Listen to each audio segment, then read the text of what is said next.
Let's start with a couple of simple teasers to warm up your brain for today's challenge.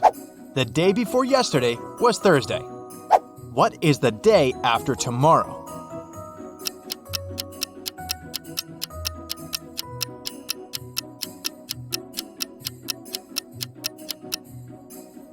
If the day before yesterday was a Thursday, it means that today is Saturday.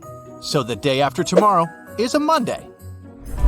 Mrs. Jones has 6 dogs. Their names are Dodie, Rexy, Mel, Fang, Soso, and Lana. She just got another puppy. What do you think she will name it?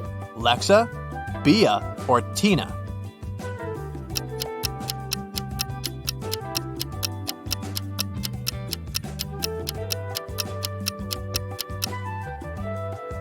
Tina. She seems to follow the scale do, re, mi, fa, sol, la. And then comes T. Detective Callum was walking past a little house in the suburbs and heard a woman screaming, "No, Ben, don't!" He ran inside and saw an empty bottle of rat poison and several people inside. An elderly lady, a young man, a blonde girl, a brunette girl, and a cat. He figured out that one of them had drunk the poison. Without asking any questions, he picked up the man and drove him to the hospital. How did the detective know who drank the poison?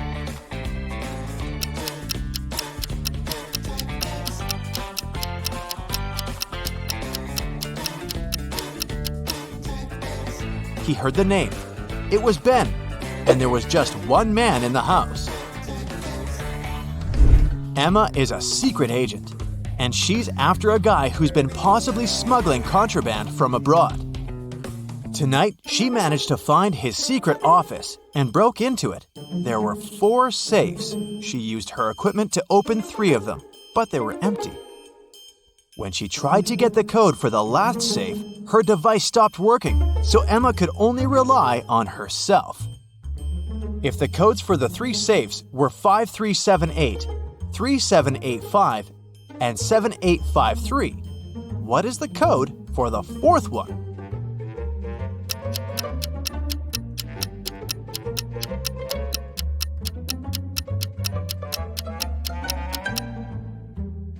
You might have noticed that every next code is formed by moving the first digit of the previous code to the last position.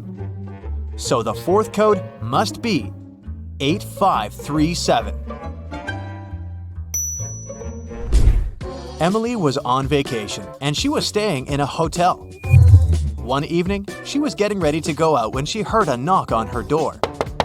She opened the door, and there was a stranger there. "Oh, sorry, I must have made a mistake. I live nearby. Sorry for disturbing you." The guy left, but Emily didn't believe that it was a mistake, so she reported him. Why was she so suspicious?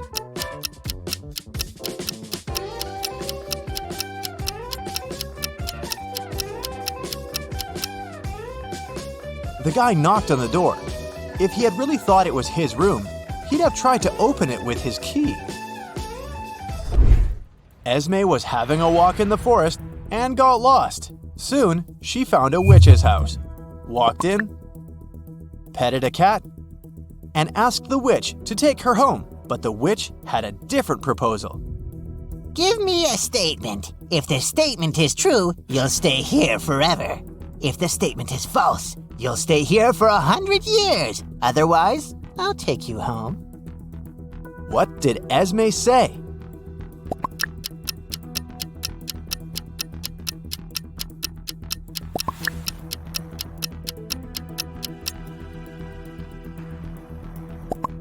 Esme said, "I'll stay here for 100 years. Now, if it's true, she should stay forever instead, but then the statement will be false. If the statement is false, she will have to stay for 100 years, so it becomes true. The witch is too confused, so this time, Esme's going home. Detective Callum was following a robber around the city. Suddenly, the robber entered a hospital and disappeared. When the detective entered the building, there were 3 workers. One of them must be the criminal dressed up to pretend to be a doctor. Can you tell who it is?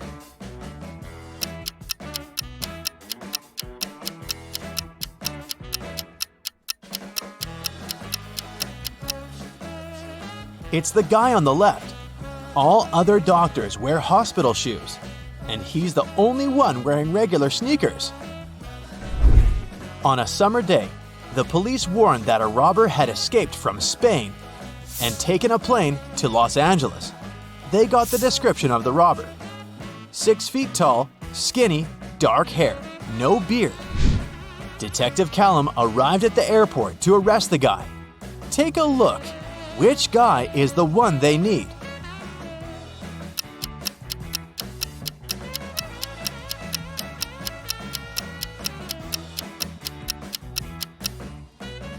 It may seem that there's no one who fits the description, but look, this blonde guy here.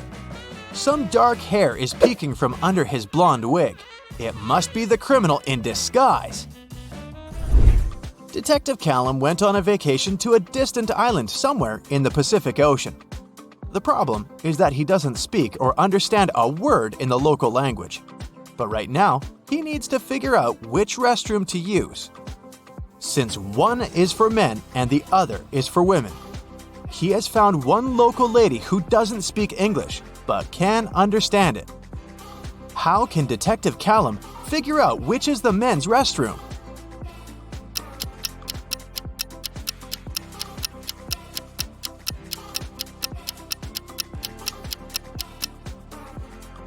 It's possible to do this by asking just 2 questions. At first, he should point at himself and ask, "Am I a man?" And remember the response.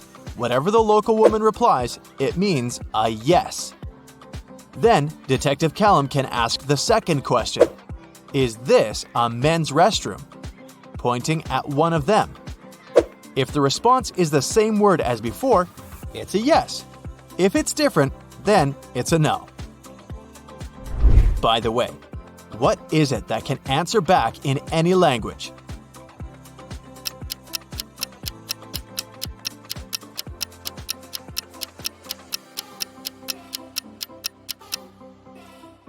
It's an echo. Ailu is a fairy who needs to fly to a village on the other side of the forest for some fairy business.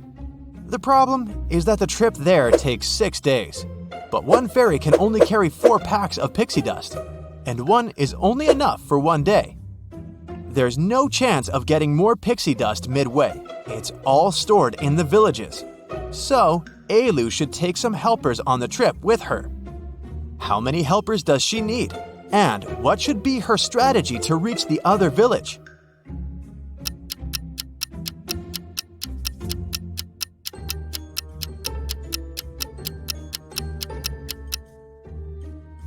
Ailu will need 2 helpers. Let's call them B and C. Each of them will have a 4-day supply of pixie dust. So the 3 of them will have 12 packs. During the first day, they will all be using the pixie dust B is carrying. So they'll use 3 out of 4 packs. At the end of the day, B will fly back to the village. And Ailu and C will keep going. The remaining pack of pixie dust will be enough for B to make it back home safely. On the second day, Ailu and C will be using the pixie dust C is carrying. So they'll use 2 by the end of the day. Then C will go home. The road back home will take her 2 days, and the 2 packs will be enough for her to return. Ailu will continue her journey alone. It'll be just 4 more days. But she'll still have her 4 packs of pixie dust to make it there. Elle is a college student. She goes there by train, but she always rides her bike to the train station. Her house is between 2 stations, 1 mile from the first station and 2 miles from the second station. Every morning, she rides her bike to the first station, but every afternoon when she returns from college, she gets off at the second station. Why?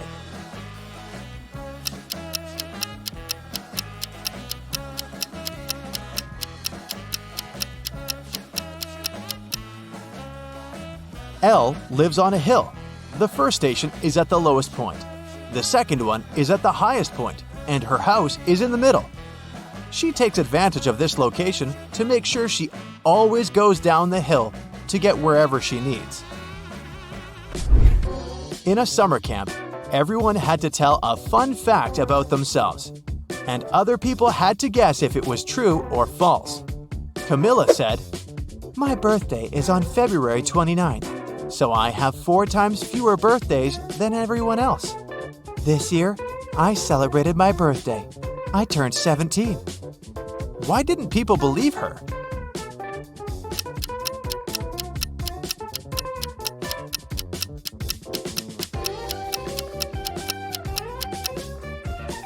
February 29th only happens once every 4 years. Camilla couldn't celebrate her 17th birthday on her actual birthday because this number can't be divided by 4. So either she wasn't born that day or she's not 17. Now, Rosie and Peter are having a date. Both of them are pathological liars. The waiter asks their ages. Peter says, "I'm definitely not over 30. Rosie replies, "I'm 28 and Peter is at least 5 years older than me." Peter adds, "Nah, Rosie is at least 29. Can you figure out their actual ages?"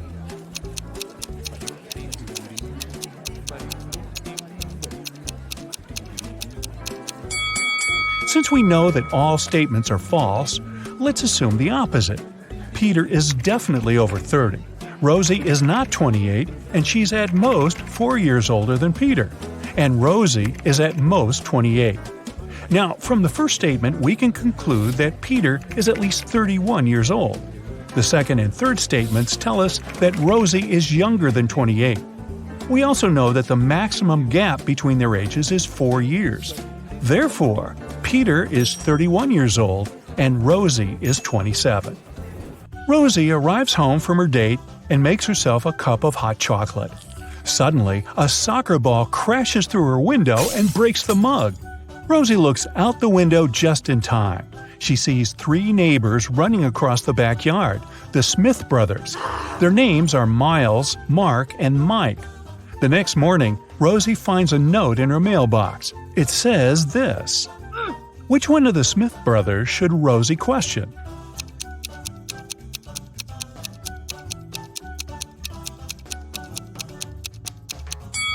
The note reads, "Smith. Therefore, Rosie should blame Mark." Mark apologizes to Rosie. She replies, "I'm going to forgive you if you crack my riddle. So listen carefully. I came first on earth, but second in heaven. I also come twice a week, but just once in a year. I stay away for months, but you can find me in February. What am I? Can you help Mark solve this puzzle?"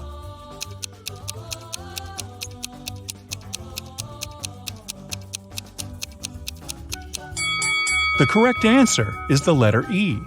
And for extra credit, will Rosie the liar actually forgive Mark? Someone robbed Rosie's house yesterday. She called the police and they questioned her neighbors. Billy said, "Yesterday I was visiting my parents' house in another state. I just got back." Phil said, "For safety reasons, I had to spend last night in a hotel room. Construction workers urgently repaired my roof during the night. Thankfully, they finished by this morning." Meanwhile, Chuck replied, "Sorry, I was playing video games with my friends, so I didn't notice anything suspicious at all." Who is lying?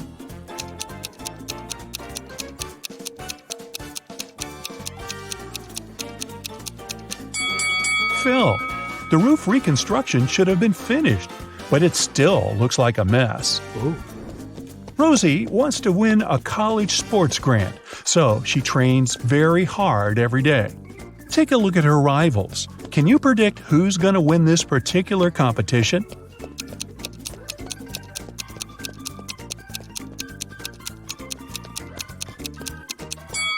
The left runner will be the first to cross the finish line. The right guy's shoelaces came undone. Meanwhile, Rosie, who's running in the middle, put her hand on her stomach because she's struggling with a cramp.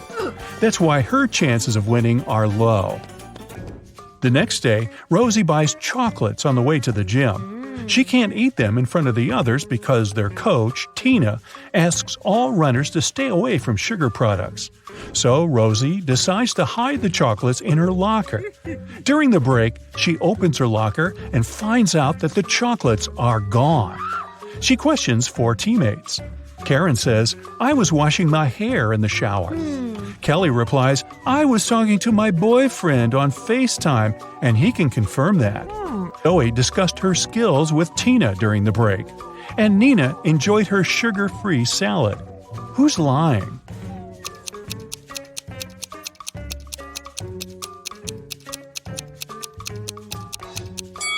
It's Karen. Her hair is dry. What? Rosie is walking home from her training late at night. Suddenly, she sees a sad young lady sitting at a bus stop. The lady got wet in the rain, and the buses are no longer running. Rosie feels sorry for her and says, "My home is nearby. Would you like to have a cup of hot tea?" The lady agrees. As soon as they enter her home, Rosie turns the light on. That's when she realizes that her guest is very dangerous. How?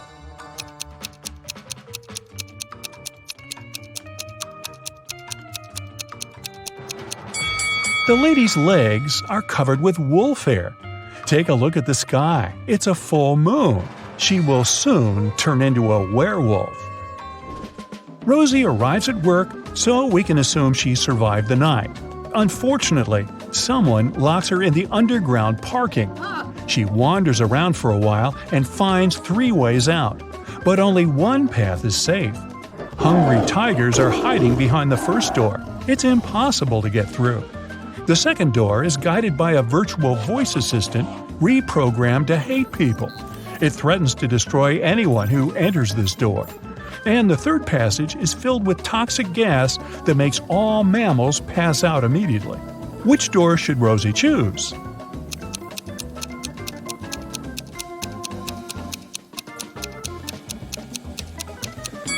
The second one. Those threats are words. At the end of the day, it's just a voice assistant. Rosie discovers an infinite supply of honey, but she only has a 1 5-gallon jar and 1 3-gallon jar. She needs to measure out exactly 4 gallons of honey, taking as few steps as possible. Can you help her out?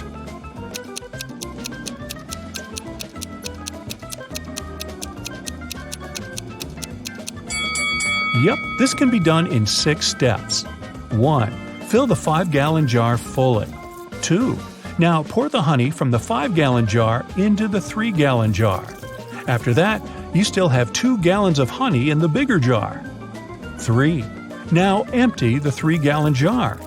4. Transfer the 2 gallons of honey into the 3-gallon jar. 5. Fill up the bigger jar again. 6. And finally, transfer 1 gallon from the 5-gallon jar into the smaller jar. This way, we'll end up having 4 gallons of honey in the bigger jar. Rosie goes to a local restaurant. The manager offers her free dinner. But first, she has to solve his tricky riddle. Rosie agrees. Here's the task. You throw me out when you want to use me. And you take me in when you don't want to use me. Who am I? Rosie nails it right away. Can you solve this mystery too?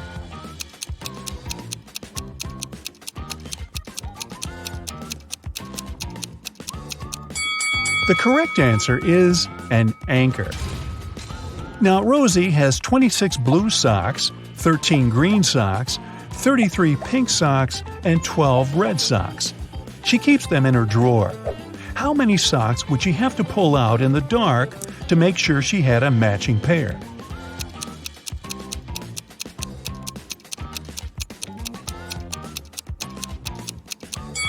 The correct answer is 5. She only has 4 colors in her collection, so 5 socks will guarantee that 2 of them will be in the same color. Hey, great job. Rosie has 4 siblings: Alex, Sarah, Nina, and Willow. All 5 receive some gifts from their relatives on Christmas Day. Rosie opens 25 gifts, while her brother Alex only 24.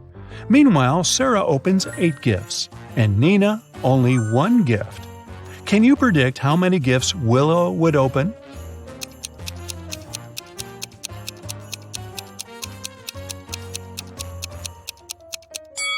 The last name in Rosie's name is Y. It's the 25th letter of the alphabet. Alex's last letter X is in the 24th place. The last letter in the name Sarah is H. It's the 8th letter of the alphabet, and so on. Similar odd logic also works for Willow. The letter W is 23rd. Therefore, she will open 23 gifts. Now, if I were Sarah, I might complain about only getting a third of the gifts her siblings get. But I'm not. Rosie is looking through her granny's pictures. Suddenly, she gets chills because she noticed a time traveler among these party guys. Can you spot this person too?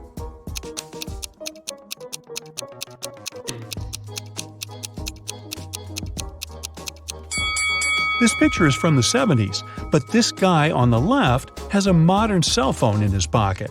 He's definitely not from this era. Rosie wants to get into her boyfriend's apartment building to prepare a surprise for his birthday.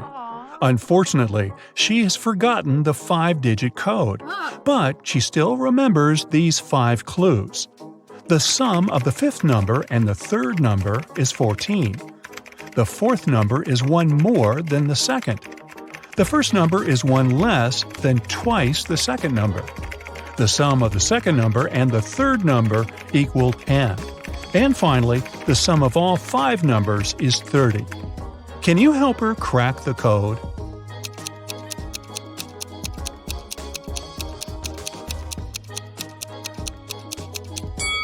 The correct code is 74658. Here's some simple math to explain it.